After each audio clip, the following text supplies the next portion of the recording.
Shalom, shalom.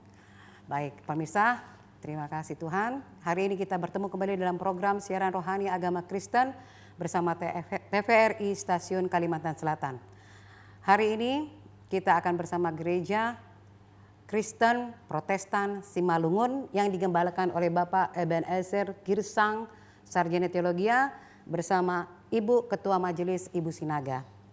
Untuk memulai ibadah kita, dialog kita akan didahulukan dengan berdoa yang akan dibawa oleh Bapak Pendeta Ebenezer Girsang.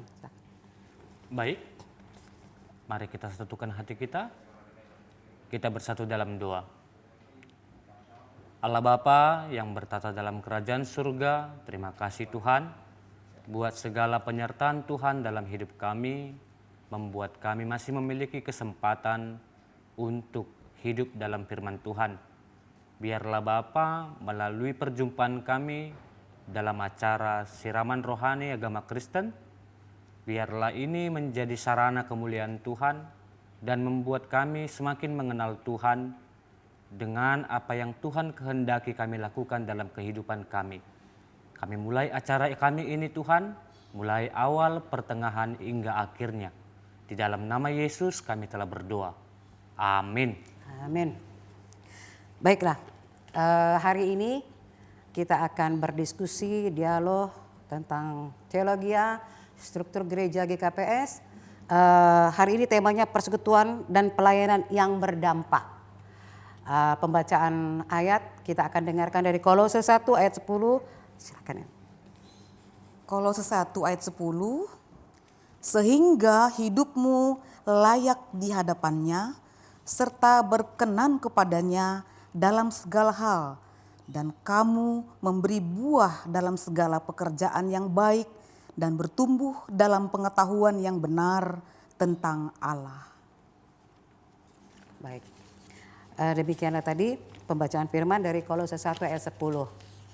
Sekarang kita akan berdialog kepada Bapak Pendeta lebih dulu ya. Saya ajukan pertanyaan. Bagaimana Bapak Pendeta gereja dapat melayani sesama dan bisa jadi terang sehingga mengubah doktrin yang ada selama ini atau pola pikir yang selama ini sudah ada dan membudaya terhadap kita sebagai kaum minoritas, mengingat keadaan akhir-akhir ini yang semakin memanas. Ya, baik Ibu. Dengan sebuah realita yang terjadi di tengah-tengah kehidupan kita kekristenan, bahwa keberadaan kita ini selalu dianggap dan dipandang sebagai minoritas. Maka apa peran gereja, bagaimana gereja bersikap untuk merubah cara berpikir para jemaat untuk menghapuskan pemahaman mereka yang selama ini mereka anggap diri mereka sebagai minoritas. Maka kalau di dalam orang Simalungun itu kami ada sebuah bahan makanan yang disebut andaliman atau tuba. Jadi untuk masakan Simalungun, tuba ini hanya sedikit diperlukan tetapi mempengaruhi rasa dari masakan tersebut secara signifikan. Maka yang kami inginkan di sini adalah gereja menjadi jembatan bagi orang-orang Kristen, orang-orang percaya bahwa minoritas itu secara jumlah tidak mempengaruhi iman dari orang Kristen itu sendiri. Justru dengan falsafahnya Andaliman tadi, kami itu berusaha untuk bagaimana setidaknya keberadaan kami yang sedikit membawa dampak yang besar bagi sesama kami dengan berbagai hal yang bisa kami lakukan semampu kami, bukan di luar dengan kemampuan kami. Jadi bagaimana kepada tetangga-tetangga kami, lingkungan kami, sekecil apapun yang bisa kami lakukan, kami percaya bahwa itu akan membawa dampak atas keberadaan kami. Mungkin seperti itu, Ibu. Jangan doktrin tersebut terus dihantam ya. Berarti kita rubah doktrin tersebut dengan mencontohkan dari Andaliman. Tapi bilang ngomong masalah Andaliman kan bukan fokusnya ke Simalungun, ke Toba semua pada umumnya. Berarti itu menyeluruh ya, tidak hanya ibarat tadi Andaliman dalam masakan, seperti juga dalam minoritas untuk di mayoritas itu kita jadi berdampak terang bagi mereka. Baiklah. Kedua, bagaimana gereja dapat melayani jemaat, khususnya jemaat GKPS, dengan menerapkan hidup yang berkenan bagi Tuhan sesuai firman. Tapi sebelumnya dijawab ini, saya minta dulu sedikit struktur. Bagaimana sih GKPS itu strukturnya? Karena yang saya dengar kan, kalau pada umumnya itu kan desentralisasi pusat ya. Kalau ini enggak, jadi majelis yang lebih memegang wewenang di sini. Nah, itu satu hal yang menarik dan pertanyaan buat saya, bagaimana sih sebetulnya itu? Iya, baik Ibu. Kami akan mencoba untuk menjelaskannya. Bagaimana struktur yang kami terapkan di dalam GKPS ini. GKPS itu di tingkat pusat ataupun sinode itu dipimpin oleh 2 orang, yaitu Eporus dan juga Sekjen. Dan juga ada tingkat di bawahnya, yaitu tingkat resort. Dan tingkat resort ini dipimpin oleh pendeta resort beserta dengan anggota-anggotanya, wakil sekretaris dan juga bendahara dan 3 anggotanya. Setelah itu di tingkat jemaat, pimpinan yang dipakai atau yang diterapkan di dalam GKPS ini adalah pimpinan majelis jemaat. Pendeta itu hanya sebagai pelayan di dalam penggembalaan dan lain sebagainya.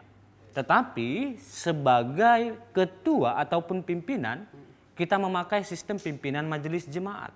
Maka ada ketua, wakil, sekretaris, dan juga bendahara yang diambil dari jemaat tersebut. Karena sistemnya kenapa?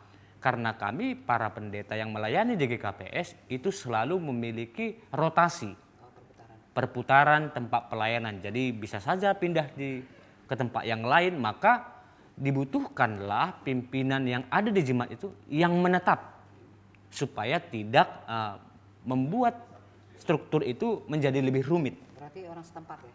Iya, jemaat tersebut.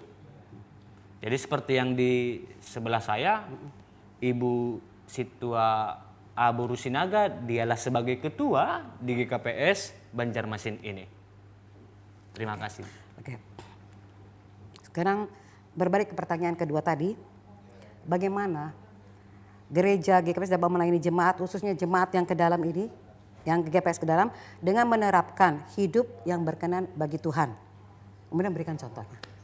Iya, bagaimana GKPS ini menerapkan kepada jemaat hidup yang berkenan sesuai dengan firman Tuhan. Jadi Ibu, melalui GKPS ini, terkhusus GKPS Banjarmasin, setiap tahunnya kita selalu mengadakan rapat bersama dengan jemaat. Di awal tahun itu kami selalu melakukan rapat bersama jemaat, itulah yang dinamakan sidang jemaat.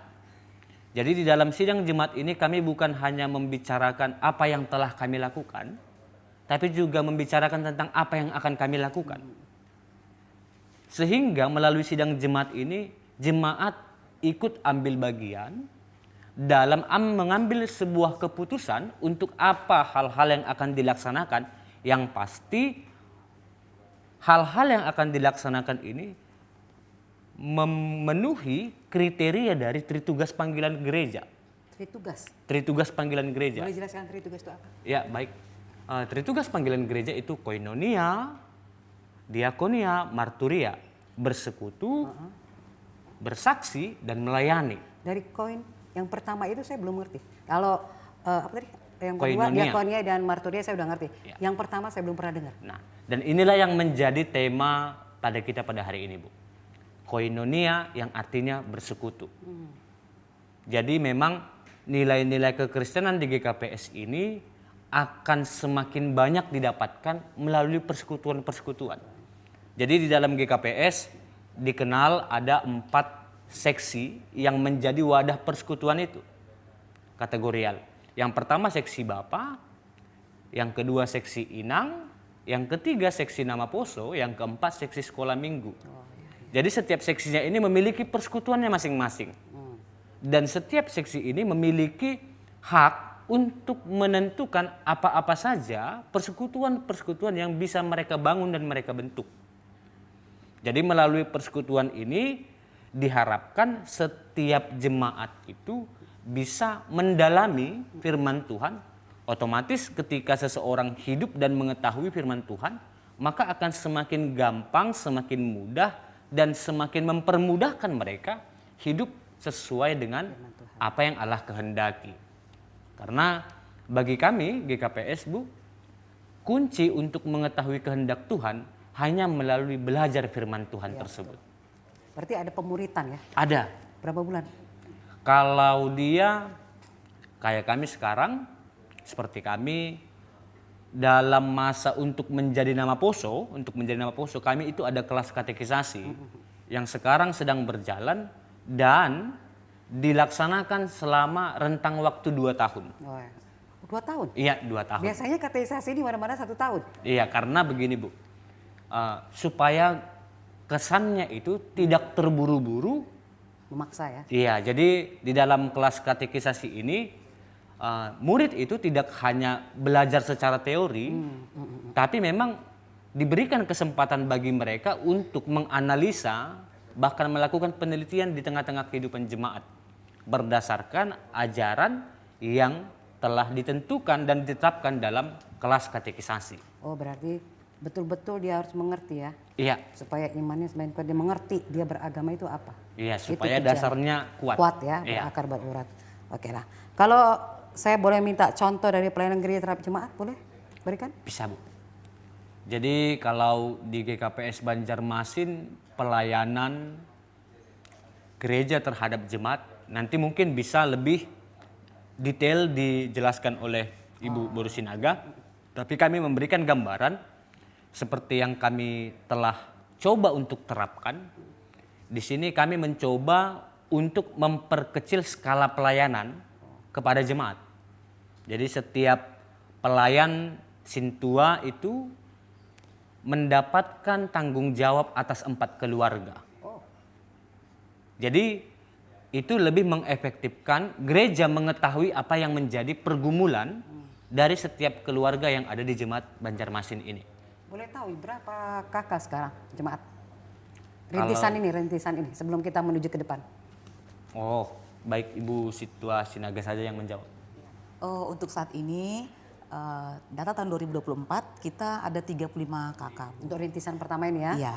Tapi kalau kemungkinan nanti setelah depan kita dapat bisa bertambah kayak? Iya, dalam doa dan iman. Pasti, Kita harap banyak pasti. yang Kita ikut harus banyak GKPS. berdoa. Iya. Segala sesuatu kan, kalau nggak bertambah berarti kita bertahan mundur. Iya. Ya kan? Oke lah, sekarang saya masuk ke Ibu. Ya, saya bertanya, bagaimana gereja dapat membangun komunitas yang dari kecil, tapi dengan saling mengasihi dan mendukung satu sama lain dalam pelayanan untuk memperkuat iman yang menjadikan satu kesatuan jemaat GKPS tersendiri. Ya, terima kasih. Jadi di GKPS ini secara umum ada dinamakan dengan pelayan tabisan, Bu. Jadi dalam pelayan tabisan ini ada terbagi 4. Yang pertama Sebentar, itu saya potong. Pelayan tabisan itu apa, Bu? Saya baru dengar kali ini. iya. Kalau kita bilang tohonan ya.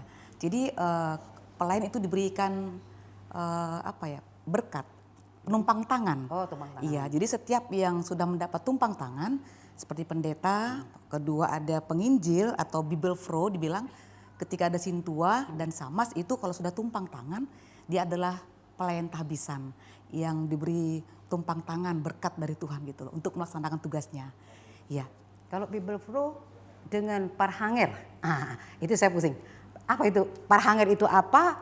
Bibel kita udah ngerti kan? Iya. Parhanger itu, makanya tadi saya selalu ngomong, saya mau panggil apa ya sama ibu itu ya? Saya bilang, Iya. parhanger jangan, sintua jangan. Iya. Sekarang saya minta tolong, parhanger itu apa? Sintua itu apa? Diaken itu apa? Ya, kalau asal mula kata itu adalah forhanger sebenarnya. Jadi itu adalah ketua majelis. Nah kalau kita aja orang Batak bilang forhanger katanya. Wah, ini Power Ranger. Itu nggak salah bahasa Jerman ya, forhanger katanya iya. Jadi kalau kami sebutnya lebih enak sih ketua majelis. Mungkin kalau di gereja lain juga sebutnya ketua majelis sih. Jadi kalau tadi Bibelfro itu ya penginjil wanita, dan tadi diaken tuh kalau kita samas ya, samas. Mungkin ada penatua di gereja lain, kami sintua gitu. Dan kita ada samas, mungkin di gereja lain ada diaken kayak gitu, Berarti Ibu. parhanger itu sintua gitu. Harus sintua. Harus sintua. Harus menerima pelayan tahbisan. Tak bisa. Diaken bisa nerima nggak?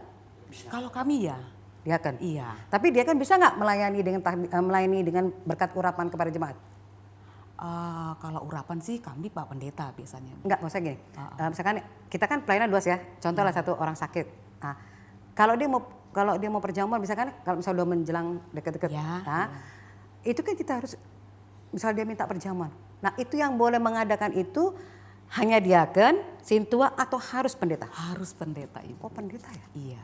Oh, bukankah untuk satu perjamuan itu seorang diaken pun kalau sudah diurapi bisa, nggak bisa?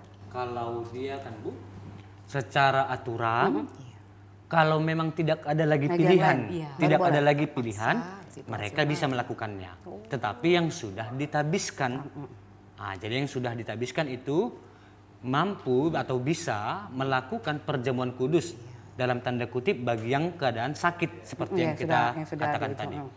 Jadi mereka kalau dalam kondisi yang terdesak dan tidak memungkinkan kehadiran seorang pendeta, sintua bahkan siamas kalau di GKPS bisa melakukan itu. Oh, iya. Itu makanya nanti Ibu Sinaga bisa menjelaskan apa nih fungsinya sintua, fungsinya apa, dan siamas dalam peranannya untuk membangun jemaat-jemaat ini. Gitu. Oke lah. Berbicara tentang apa tadi? Kita berbicara tentang urapan. Urapan. Saya mau tanya ke pemerintah, mohon maaf ya. Urapan itu sendiri apa sih sebenarnya? Sehingga seorang pendeta harus menerima urapan. Sedangkan pendeta kan sekolah. Kita pendeta sekolah, Bibelfro sekolah. Seorang misi seperti saya harus sekolah. Kalau nggak sekolah kita nggak bisa bertindak. Karena itu satu batasan atau satu jalan yang memang harus kita hadapi sebelum kita terjun, ya kan? Nah, yang jadi pemikiran saya itu segala sesuatu yang dilakukan harus dengan urapan. Pendeta harus dengan penuh urapan. Urapan itu sendiri apa sih, Pak? Ya, baik Bu. Di dalam GKPS kita tidak memakai istilah urapan ya, tapi lebih mengarah kepada tahbisan. Iya, atau tohonan. Dan sama prinsipnya, prinsip teologinya sama, bahwa melalui urapan yang Ibu katakan tadi atau melalui tahbisan yang diterapkan oleh GKPS, itu adalah jalan Tuhan memateraikan seseorang untuk menjadi dan mengerjakan panggilan yang telah Tuhan tentukan. Jadi itu sebagai materai penanda bahwa saya telah menerima panggilan itu dan siap. Jadi kalau kita katakan siap yang bagaimana, seperti apa yang dikatakan oleh Yesaya ketika Allah bertanya kepada Yesaya, siapakah yang akan kuutus? Maka Yesaya menjawab, ini aku, utuslah aku. Jadi kata siap yang kami katakan di sini adalah bahwa dia harus berkomitmen, siap untuk menghadapi segala situasi, dan siap untuk segala menerima konsekuensi ketika panggilannya, pelayanannya, statusnya itu tidak dia kerjakan dengan segala kesiapannya. Oh, begitu. Kalau Ibu sendiri bagaimana dengan konsep urapan, dengan yang sudah dijabat sekarang sebagai ketua majelis, konsep urapan itu bagaimana? Ya kalau saya berpikir kalau saya sudah menerima, bukan urapan tadi ya, tahbisan itu, ya saya yang sudah diberikan mandat ya tadi oleh Tuhan Allah, saya harus berbuat, melakukan kehendak yang memberi saya berkat atau tahbisan tadi. Jadi segala sesuatu yang saya lakukan dengan bantuan Roh Kudus, saya harus mampu menjadi saksinya dan harus mampu melakukan yang terbaik seperti yang Tuhan minta dalam kehidupan setiap hari. Jemaat. Karena jemaat akan memerlukan ibu sebagai ketua majelis. Iya. Karena segala sesuatu keputusan bukan di tangan bapak pendeta, tapi di tangan ibu. Ya. Maka ibulah yang harus melihat tahbisan ya Pak. Tahbisan itu berarti yang ibu gunakan untuk ke jemaat. Nah, sekarang tahbisan ibu yang ibu terima itu berarti dilakukan oleh Pak Pendeta. Melalui Bapak Pendeta. Ya, melalui kan melalui Bapak Pendeta karena sebagai pendetanya kan ini gembalanya. Berarti Bapak Pendeta yang mentahbis mereka beserta sintua sintua.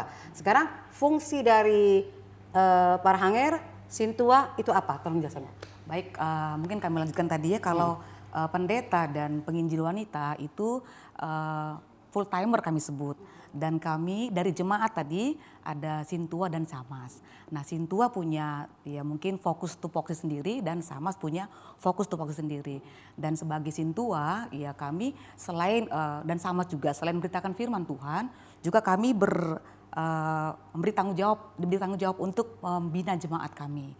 Nah, seperti kami ada istilah parjumatanganan. Mungkin kalau gereja lain apakah juga sama? Mungkin bisa sama juga dengan KBP ya mungkin ya. Parjumatanganan. Jadi setiap kami sintua punya kayak pembinaan gitu loh. Ada keluarga binaan. Jadi satu sintua kami ada 4 kepala keluarga. Seperti bilang Pak Pendeta tadi. Jadi di situ kami memahami keluarga yang kami bina. Jadi setiap sintua ada 4. Jadi keempat ini kami memahami apa sih pergumulan dari keluarga. Kami mungkin berdoa bersama gitu. Dan pada kami ada istilah olop-olop keluarga, mungkin kami bisa ibadah bersama. Terus saya duluanlah mengetahui apa sih pergumulan dari keluarga ini. Paling tidak kami mendoakan. Nah, itu kalau sintua, Ibu. Tapi kalau kayak samas tadi istilahnya melakukan diakonia ya, tugas diakonia.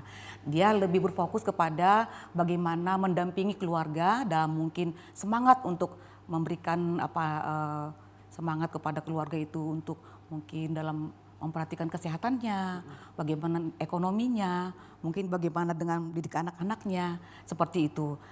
Dan keduanya ini ya enggak juga harus tupoksinya itu ini kamu lakukan ini enggak, tapi kami bersama-sama untuk melakukannya. Kalau begitu. Apa tadi yang istilah 4 keluarga itu apa namanya tadi? Parjumatanganan. Parjumatanganan itu bukan sama seperti kalau di AKBP, Parwek. Nah, bahasanya ya? Bahasanya? Bukan, kalau Bukan, kita itu ya. di GKP sektor.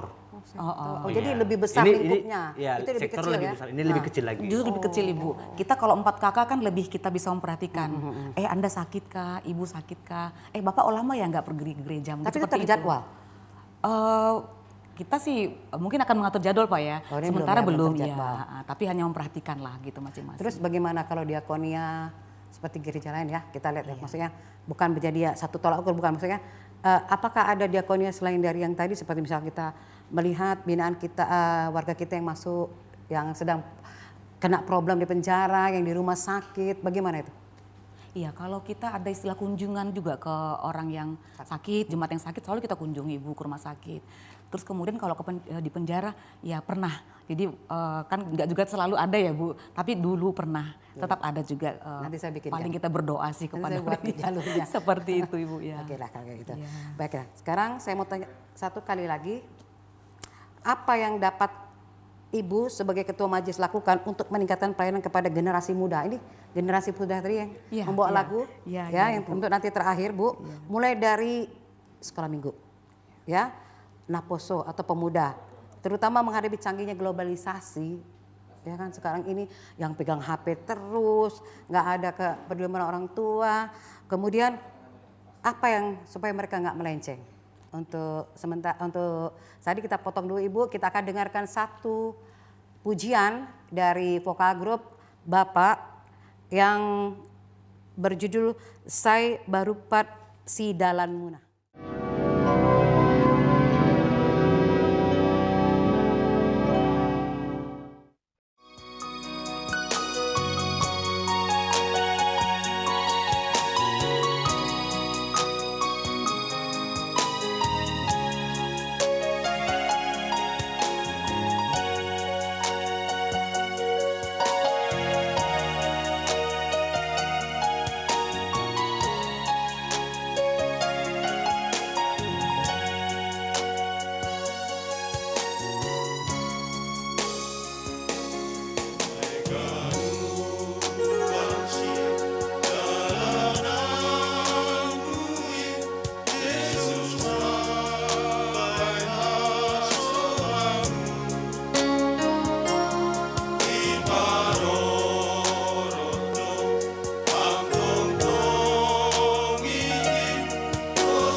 Ya, silakan Ibu jawab dari pertanyaan kita tadi, Bu.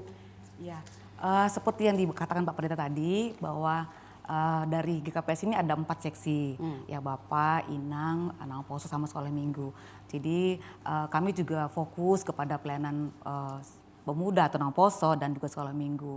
Nah, dalam pelayanan sekolah minggu kita memberikan mereka pembinaan, kemudian ada istilah kita mengadakan kebaktian Padang, kemudian ada dalam tahun ini majelis juga direncanakan untuk masuk dalam pembinaan sekolah minggu. Dan ini adalah tanggung jawab sebuah gereja untuk membina pemudanya dan sekolah minggunya supaya tadi seperti Ibu bilang tidak melenceng dari aturan. Dan sekarang juga kita nggak bisa tutup mata dari era globalisasi sekarang ini gitu. Walaupun dikatakan mungkin gadget bisa memperburuk ya situasi anak-anak, tapi tetap aja anak-anak juga harus dididik untuk tetap ikut tidak gaptek lah ya gitu. Nah, di sekolah minggu kami ada juga satu aturan kami buat bahwa anak-anak itu hanya 1 jam saja sehari pegang HP. Jadi orang tua diminta untuk memantau anak-anaknya untuk melihat apakah anak-anak ini lebih pada sejam, jangan gitu ya. Jadi orang tua juga diminta untuk memantau anak-anak untuk megang HP 1 jam saja. Kemudian anak-anak juga di sini walaupun tadi bilang gadget itu bisa merusak kondisi, tapi kami juga guru sekolah minggu supaya mereka juga bisa ikut teknologi, tetap mereka dikasih kegiatan, misalnya mengupload kegiatan mereka lewat gadget. Iya, tapi itu atas pantauan dari orang tua Ibu. Oke. Gitu. Sekarang saya mau tanya lagi. Iya. Sekarang kan kita rata-rata pakai HP ya. Alkitab ya HP. Betul. Kalau saya pribadi, kalau tidak mendadak saya nggak mau pakai HP. Kayak lebih senang pakai Alkitab. Kayaknya lebih masuk di kepala saya. Nah, sekarang melihat anak-anak zaman sekarang saya perhatikan ke gereja, jarang ada yang bawa Alkitab. Bagaimana menyikapi itu dari Bapak dan Ibu? Oh, kalau kami Ibu anak-anak ya? Anak-anak, Anak-anak pemuda. Ya, Kan mereka kan susah dikasih tahu. iya. Tapi kita akan katakan kepada mereka bahwa kalau kita bernyanyi, kalau kita membaca Alkitab sebenarnya lebih, kalau saya pribadi sebagai ibu lebih enak, lebih fix kita pegang Alkitab dan lebih fix kita memegang buku Haleluya kayak kita bilang ya, atau buku Kidung Jemaat. Jadi memegang, jadi berusaha kita untuk menanamkan itu kepada anak-anak bahwa itu memang dibudayakan untuk memegang Alkitab atau memegang Kidung Pujian seperti itu. Ya walaupun seperti bilang tadi di HP ada lengkap Alkitab sampai Kidung Pujian, tapi tetap kita tanamkan budaya mereka untuk memegang ini Alkitab atau handphone tadi gitu. Terus kalau pemuda, Iya. kan nggak sama dengan sekolah minggu ya. Mereka dengan gadget. Kalau pemuda itu kan lebih keras, ya kan? Iya. Nah, seperti yang sudah kita lihat di sekarang ini di berbagai media sosial, bagaimana efek jatuhnya. Seperti ada lagu Jangan Jual Yesus hanya demi harta, tahta, dan wanita. Berawal dari ini, kebanyakan setelah kami sosialisasi, kebanyakan dari sini jatuhnya dia. Nah, bagaimana ya tugas gereja ini bagi GKPS mengemban anak-anak itu jangan sampai jatuh down gitu. Menjaga iman mereka yang berakar berurat tadi. Itu yang jadi selalu momok buat saya bertanya. Mungkin kalau saya pribadi anak saya dari kecil saya lepaskan itu. Kalau saya orangnya disiplin. Tapi kita melihat anak sekarang yang keras kepalanya itu luar biasa. Ditarik ngamuk, ditarik. Tapi kita kan nggak tahu isi dia apa. Ya kan? Isinya dia itu apa kita nggak bisa buka. Karena sayangnya mau menang dia atau dia punya HP kita juga sebagai orang tua ada batasan. Nah, yang sudah banyak terjadi saat akhir-akhir ini. Saya selalu terdengungkan dengan lagu Jangan Jual Yesus hanya karena harta, ya kan? Tahta dan sebagainya. Apakah betul yang saya punya pikir mindset saya bahwa ini berawal dari ini dulu? Pergaulannya. Nah, bagaimana sih gereja menyikapinya? Ya, kalau kami tadi Bu kembali ke prinsip perjumatanganan tadi. Jangan sampai anak-anak itu larut ya. Jadi kalau kita mulai dari keluarga, karena yang terkecil adalah keluarga ya. Keluarga yang tadi ibu, bapak, itu yang harus memantau anak-anaknya. Ibu dan bapak ini juga harus mengerti bagaimana dia untuk berjalan sesuai dengan firman Tuhan. Jadi memang harus bantuan menghadirkan Tuhan, menghadirkan Roh Kudus untuk membina anak-anak. Bagi saya pribadi itulah yang utama sebenarnya. Ini nggak bisa lepas dari bantuan keluarga. Walaupun mungkin ada pembinaan dari gereja, dari sekolah minggu, mungkin kami kayak Inang juga ya, ibu ya, kami ada binaan dari pendeta, bapak juga seperti itu. Tapi yang utama bagi saya adalah ya keluarga nomor satu yang inti bisa membantu anak-anaknya. Nah, perjumat tangan ini tadi mungkin Sintua tadi mungkin mengingatkan kepada orang tua untuk ya kita lihat bagaimana anak-anak jangan sampai jatuh dalam masalah yang seperti itu. Kalau mengatakan jangan sampai itu kita bukan Tuhan ya. Iya. Karena itu Tuhan punya, kalau memang sudah saatnya dia harus itu, kamu harus dia menjalaninya. Sekarang sebagai seorang, kan kalau ibu kan tiang doa Ya, di rumah. Apapun terjadi tiang doa. Nah sekarang dari versi bapak-bapak saya mau dengar juga nih. Dari versi Bapak di rumah tangga atau Bapak? Bapak di jemaat, bapak di rumah tangga lah. Baik Ibu.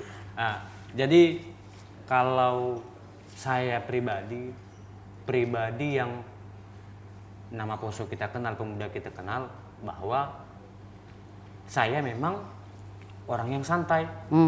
Tetapi untuk beberapa hal saya bisa dituntut untuk serius. Jadi di dalam persekutuan yang kita bangun di jemaat ini, baik itu Bapak, baik itu Inang, baik itu nama Poso yang sudah ada persekutuan mandirinya, kami selalu membuka sesi untuk sharing. Jadi tidak menutup kemungkinan, contohnya Inang ini ada keluhan apa dengan anak. Jadi kalau PA itu kan biasanya dibuat orang kepanjangannya penelahan Alkitab. Tapi kami membuat model yang berbeda. Jadi seperti PA itu podcast Alkitab. Nah, jadi kita berbicara tentang firman Tuhan, tapi firman Tuhan yang kita bicarakan itu bukan firman Tuhan yang mati secara teori saja, bukan. Tetapi firman Tuhan yang bisa hidup di tengah-tengah keluarga, masing-masing keluarga. Jadi ada beberapa inang yang mengeluh akan anak-anak yang sudah masuk dalam kategori pemuda. Begitu juga pemuda mengeluh akan orang tuanya. Karena kan kita juga tidak bisa mempersalahkan sepenuhnya itu kepada pemuda. Nah, jadi di dalam pertemuan persekutuan kategorial inilah saya sebagai pendeta di sini mencoba untuk mencari titik temu antara orang tua dan anak. Supaya yang pertama ada komunikasi yang baik. Tentu ketika ada komunikasi yang baik dari orang tua ke anak, anak ke orang tua, maka segala masukan, nasihat atau poda itu akan lebih gampang diterima. Jadi kami juga menjadikan rumah kami, tempat tinggal kami itu sebagai tempat persekutuannya para pemuda. Dengan kata lain begini, daripada dia nongkrong tidak jelas, daripada dia pergi ke sana pergi ke sini tidak tanpa tujuan, lebih bagus di sini kita sediakan fasilitasnya. Maka di dalam GKPS Ibu, nanti bisa dijelaskan secara detail oleh Ibu Sintua Sinaga, bahwa GKPS juga menyediakan wadah tempat. Sudah beberapa kali kita adakan event Bu, event untuk pemuda, baik itu laki-laki ataupun perempuan. Yang pertama itu olahraga, ada futsal, ada badminton.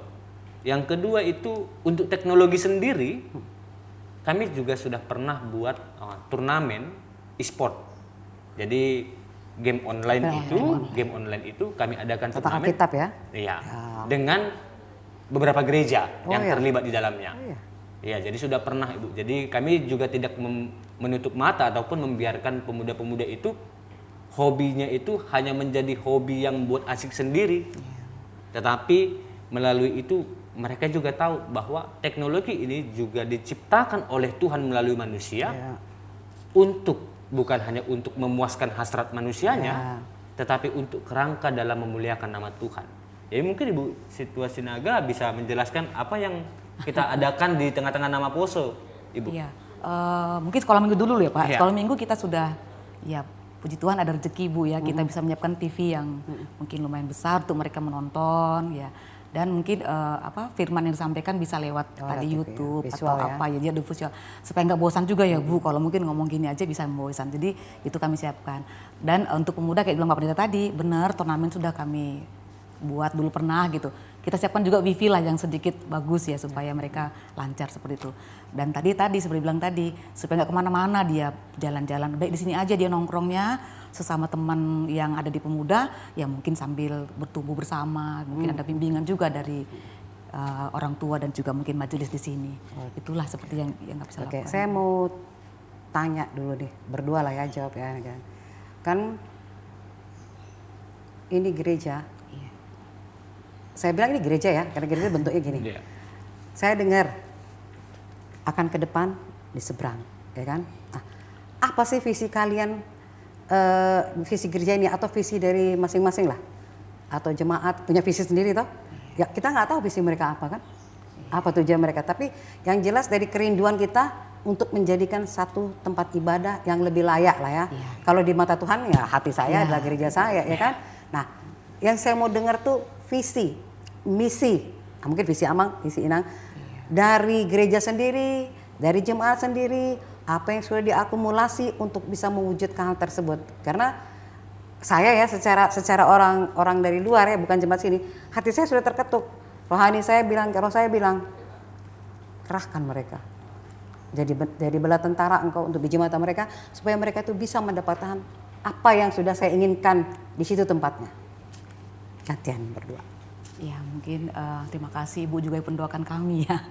Ya secara mungkin fisik memang kalau ini gereja kan tidak hanya setahun 2 tahun 3 tahun Ibu. Akan mungkin bahkan kayak gereja dari orang tua saya kan dari nenek moyang gitu ya, dari opung, dari orang tua dan dari saya. Akan berkembang secara fisik ya. Pasti. Kakak akan berkembang. Nah ini kan mungkin gereja ke depan gak mungkin lagi seperti ini bentuknya.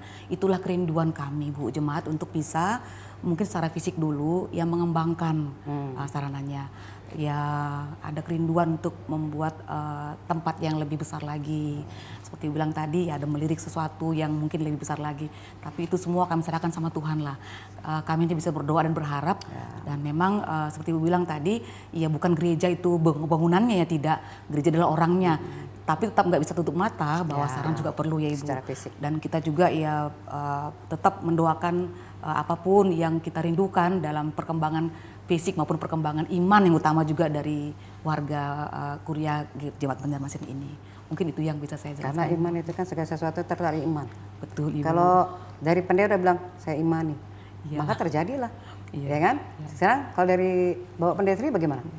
Ya, jadi memang kan Ibu ada rencana kita jemaat GKPS Banjarmasin dalam rangka pengembangan pelayanan dalam segi bangunan ya. Karena apa? Karena memang sekarang pada saat ini kita itu sudah mulai merasakan sebuah keluhan. Apalagi di saat masuk bulan Desember, perayaan Natal dengan bangunan yang sebesar ini Gak cukup ya? Sudah tidak lagi memungkinkan menampung kapasitas jemaat kita. Ditambah lagi nanti anak-anak yang kuliah di luar, yang kerja di luar akan pulang, pulang kemari. Jadi untuk itulah kami merasa perlu dan telah dirapatkan dengan jemaat kita, dan ini juga bukan hanya keputusan sepihak, tapi di dalam GKP sendiri Bu, sebelum saya teruskan, dalam GKP sendiri kita itu menganut paham kolektif kolegial. Maksudnya? Musyawarah untuk mufakat. Dalam bentuk? Dalam berbentuk apapun saja yang bisa diputuskan secara bersama-sama. Materi? Jadi untuk termasuk materi, untuk segala program itu pun juga, baik itu program kategorial seksi-seksi itu, anggota dilibatkan untuk memutuskan itu. Oh. Jadi seperti bukan hanya majelis ya? Bukan. Jadi walaupun ada ketua, ada wakil, ada sekretaris, ada bendahara yang menjabat sebagai pimpinan majelis jemaat, tetapi sidang tertinggi di jemaat itu adalah sidang jemaat. Jadi anggaplah DPR ya lagi bersidang ya. Begitu. Jadi kami telah sepakat untuk membuat sebuah keputusan mengembangkan kembali atau mencoba untuk mengembangkan bangunan gereja dengan mungkin letak geografis ataupun keadaan lebih memungkinkan di sana. Karena yang kami pikirkan juga ke depannya, kalau kita mencari tempat yang lain justru akan sulit untuk mendapatkannya. Dan lagi pula memang kalau dia secara geografis, ini lokasi kita ini adalah terakhir ya, Inangnya sampai ke sana batasnya. Jadi tidak ada lagi akses untuk ke tanah itu, andai kata tanah itu jatuh kepada orang lain. Itu Andai kerinduan kata, seperti jadi itu. kalau itu jadi sama GKPS, mudah-mudahan Tuhan menghendaki, itu akan kami pakai sebagai tempat mendirikan bangunan ibadah kami. Dan ini kami akan pakai dan akan buka bagi, karena di Tangga kita juga ada gereja lain ya Ibu ya. Dan akan kita buka juga tempat ini menjadi tempat mereka untuk parkir dan lain sebagainya. Jadi itu rencana kami, visi kami ke depan, mengingat bahwa anak-anak kami sekarang di GKPS Banjarmasin ini bisa dikatakan kalau istilahnya itu sebanteran. Iya, rata-rata. Jadi tidak jauh berbeda umurnya Iya. semua. Jadi nanti yang kita takutkan adalah ketika mereka menjadi dewasa, kita akan kelabakan ini memikirkan tempat. Nah, itu yang menjadi visi kami ke depannya. Akan rencana kami untuk mengembangkan GKPS Banjarmasin ini melalui bangunan fisik. Sekarang Pendeta ya, pertanyaan terakhir ya dari sekian pertanyaan. Bagaimana sih gereja juga majelis dapat menjadi saksi Kristus di sekitar, berdampak di lingkungan? Kita kan tahu lingkungannya bukan kita saja yang minoritas, ada juga yang mayoritas toh. Tapi mungkin satu-satu, ya kan? Apa yang sudah gereja buat, yang gereja lakukan sebagai bentuk diakonia kepada masyarakat sekitar? Ya, makasih. Seperti tema gereja kan kita adalah pelayanan yang berdampak katanya Bu. Berdampak itu maksudnya di sekitar kita juga harus bisa merasakan kehadiran kita.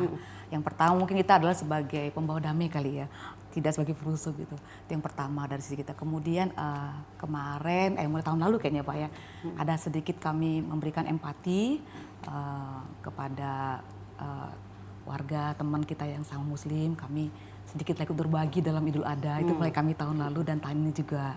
Dan pada setiap hari Idul Fitri ya, kami juga ada sedikit memberi ya sebagai tanda sukacita lah atas hari besar kaum Muslim gitu, seperti itu. Jadi mungkin itu dari gereja ya. Kemudian kalau dari sisi pribadi ya, dimanapun kita berada, karena kita adalah diminta untuk membawa kasih, membawa damai, maka kita adalah orang yang pertama untuk menyatakan itu dalam lingkungan kita gitu. Bisa nggak Bu? Dengan bantuan kekuatan dari Tuhan ya, mudah-mudahan kita bisa. Mungkin kayak kita sebagai pekerja juga Bu ya, di lingkungan tempat kita kerja, paling tidak jangan membawa rusuh lah gitu katanya. Kita harus bisa membuat situasi menjadi lebih baik dan menunjukkan kasih kita kepada sesama. Bukan jadi batu sandungan ya? Jangan jadi batu sandungan di tempat kita. Oke, kalau mau pribadi? Iya, sama seperti apa yang dikatakan oleh Inang tadi ya Bu.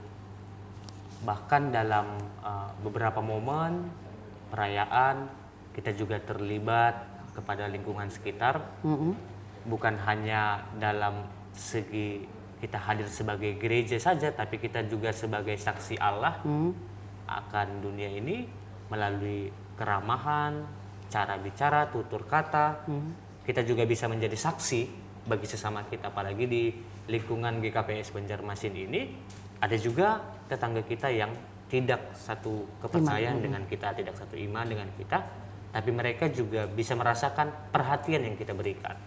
Baiklah, dari sekian dialog kita tadi, Bapak Pendeta, juga Ibu Ketua Majelis, saya ingin berdua mencari satu kesimpulan dari yang kita sudah bicarakan tadi. Kira-kira menurut yang kesimpulannya apa? Menurut Bapak Pendeta apa kesimpulannya supaya tidak ada kita untuk di ujung acara kita ini? Baik, terima kasih. Mungkin terima kasih Ibu sudah membawa kami dalam dialog siraman rohani ini. Kami sungguh Jangan saya Bu, senang ya. Stasiun TV, Stasiun Bu. TVRI, terima kasih ya. Kami boleh, selama ini memang belum pernah. Terus terang ini baru pertama sekali kami ikut dalam siraman rohani. Terima kasih. Biarlah kedepannya kami boleh juga bisa menunjukkan juga keberadaan kami sebagai gereja, berdampak juga ke masyarakat gitu, untuk lebih menjalankan kasih seperti yang dikatakan oleh kita. Boleh menjadi berkat bagi orang lain pelayanan yang berbuah katanya. Kami bilang kan kayak seperti itu kor ibu tadi. Kalau di bahasa Indonesia kan itu lambin surung ya, semakin surung. bangkit Berbuah. ya, berbuah kan itu yang mungkin kami ucapkan tadi ya. Nah itulah mudah-mudahan kami dikuatkan Amin. untuk bisa menjadi menghasilkan buah berkat bagi lingkungan kami dan bagi sesama juga. Karena bagi Tuhan, Bagi Tuhan Tuhan. melihat Iya. pohon yang Berbuah, berbuah, Ibu. bukan yang mati begini doang ya. Iya. Berarti panjang urusannya. Baiklah, pemirsa, kita akan akhiri dengan berdoa yang dipimpin oleh Bapak Pendeta kembali. Baik, untuk kita mengakhiri perjumpaan kita dalam program Siraman Rohani TPRI, kita satukan hati kita bersatu dalam doa. Allah Bapa yang baik, terima kasih Tuhan karena roh Tuhan telah menyertai dan memelihara hati kami, bahkan mengajari kami untuk mempersaksikan akan firman Tuhan. Bapa, ajar kami sehingga kami anak-anak-Mu, orang-orang percaya, dapat menghasilkan buah dimanapun kami berada. Dan jangan biarkan Bapa semangat keberimanan kami luntur hanya karena kami pesimis akan keberadaan kami. Tapi jadikanlah itu Tuhan sebagai batu loncatan bagi kami untuk semakin menunjukkan diri kami ya, bahwa kami telah menerima kasih karunia dan anugerah yang bersumber daripada Tuhan. Bapak, kami percaya Bapak bahwa stasiun televisi TPRI Tuhan juga pakai untuk menjadi alat Tuhan. Amin. Memperkenalkan dan mempermuliakan nama Tuhan. Amin. Kami percaya Bapak, Tuhan yang memberkati setiap orang yang terlibat di dalam stasiun televisi TPRI ini, baik mulai dari yang di pusat sampai kepada yang di daerah. Amin. Kami percaya Bapak bahwa setiap kru yang Tuhan pakai, yang Tuhan pilih, Tuhan jugalah yang memberkati kehidupannya, pribadi lepas pribadi, keluarga lepas keluarga. Kami percaya Bapak melalui program Siraman Rohani Kristen ini, Tuhan semakin dikenal dan Tuhan semakin dimuliakan. Inilah doa kami Bapak, kami akhiri perjumpaan kami ini dan kami serahkan kehidupan kami hanya dalam nama Yesus Kristus Tuhan dan Juru Selamat kami yang hidup. Amin. Amin. Ya pemirsa, selesai sudah dialog kita. Maka sebagai penutup kita akan dengarkan lagu pujian dari pemuda atau Naposo GKPS yang berjudul Di Badai Topan Dunia. Sampai bertemu lagi di edisi akan datang. Shalom, Tuhan memberkati. Shalom.